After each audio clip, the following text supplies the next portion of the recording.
John here with Eric, and we're Team Nostalgia Goggles. By now, most of you have probably heard about Yooka-Laylee, the new 3D platformer by Playtonic Games. Playtonic Games is a small team of 7 former Rare developers, responsible for classic titles such as Banjo-Kazooie and Donkey Kong 64. Playtonic Games put up a Kickstarter for Yooka-Laylee, and within 24 hours, it far exceeded its goal. There's still 41 days to go, and it has over $2 million pledged. So Eric, what are your first impressions of the game?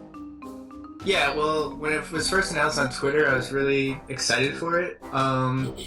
But when they announced the characters, they showed a picture of what they looked like, and they were very simple in design, and I was just kind of like iffy about how they would be in the game. But once I saw gameplay, I feel like they fit a lot better in the game world.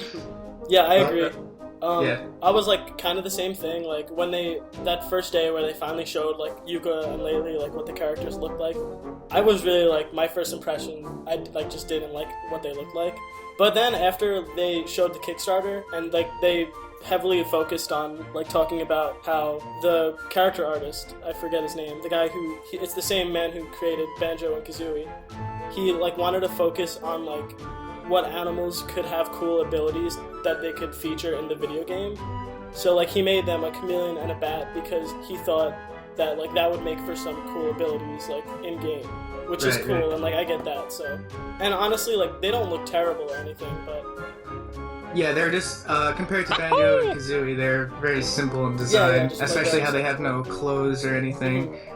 But also like it's cool how the bat can roll on his back and how like he grabs his hands when they fly and stuff. So I feel like they could also use like a lot of like neat things in the actual game world to just incorporate those moves. Right. So like Yooka being a chameleon, they said she's gonna, or it's a he, right? Yooka is a he. Yeah, it's a he. They announced the genders actually. So he's gonna have like some like tongue grapple move.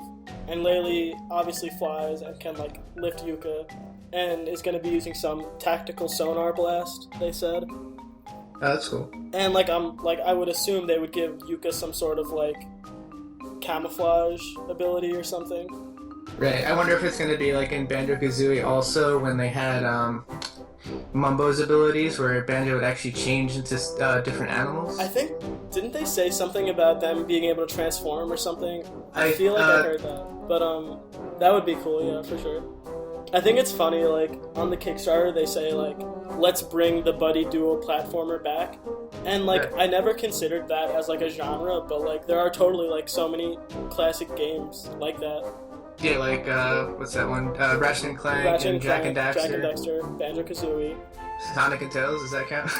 Not really. I can't think of any others at the moment, but yeah. So yeah, another thing that I'm really excited to see is what the villain looks like. Because they haven't really revealed anything about it, and like, they've even like, went as far to like call him like him/her to not like reveal her gender or his gender. Right. Also, the game has only been in 3 months of development, so all the gameplay footage is just from that 3 months, which is pretty impressive. Mm-hmm. So in Banjo-Kazooie, for in-game collectibles, there were Jiggies. Right. And in this game, we have Pagies, they're calling them. So I was wondering, like, in the gameplay footage, they show Yooka and Laylee collecting, like, those coin-looking things with, like, the triangle. Like, are those Pagies, or are Pagies something else that are, like, rarer than that?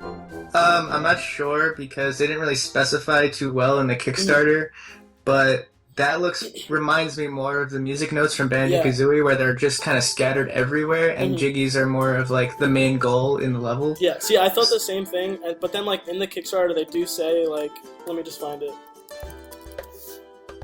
They say that during their adventures, Yooka and Laylee will complete challenges to unlock and collect Pagies, and then right after that it says, these golden collectibles are the main currency in the game, used not only to unlock new worlds, but expand them too. So like, if it's the main currency, I feel like wouldn't the main currency be the thing that you're like, the coins that you keep collecting? Yeah, that's what I'm not really sure about. So I don't know. Oh yeah, so like, that also introduces an interesting feature and offers like a lot of replayability for the game, like being able to expand worlds. You can play in a way, if you're like a completionist, you can like not move on to the next world until you've expanded the world to the max that you're in and completed it, and do that for the entire game. Or you can kind of just like jump through the worlds, just doing the minimum until you beat the last boss, beat the game, and then you still have so much to do after that because you have all the worlds to expand. Right. So that's really cool. So what do you think about the level design so far?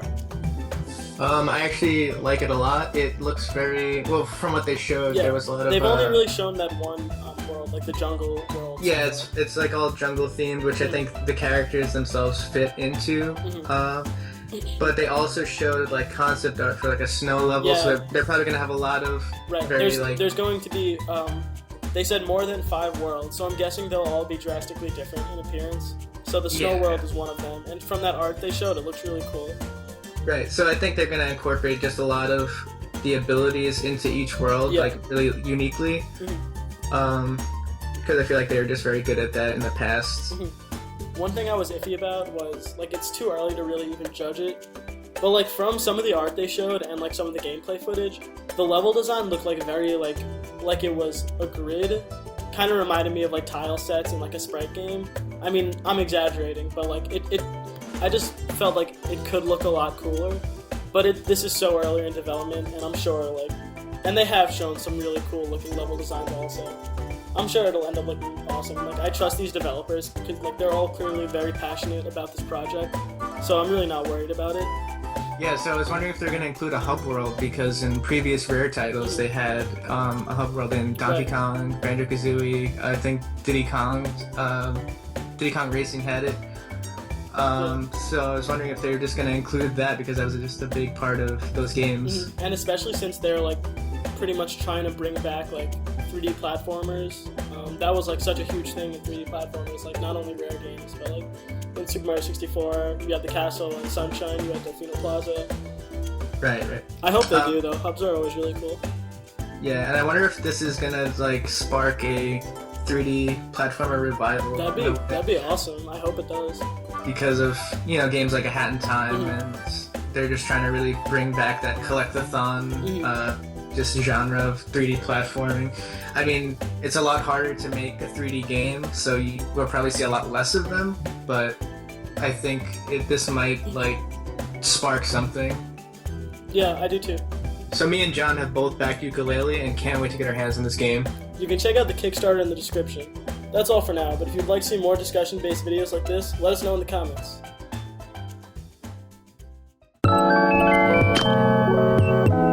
For the old school. It's nostalgia.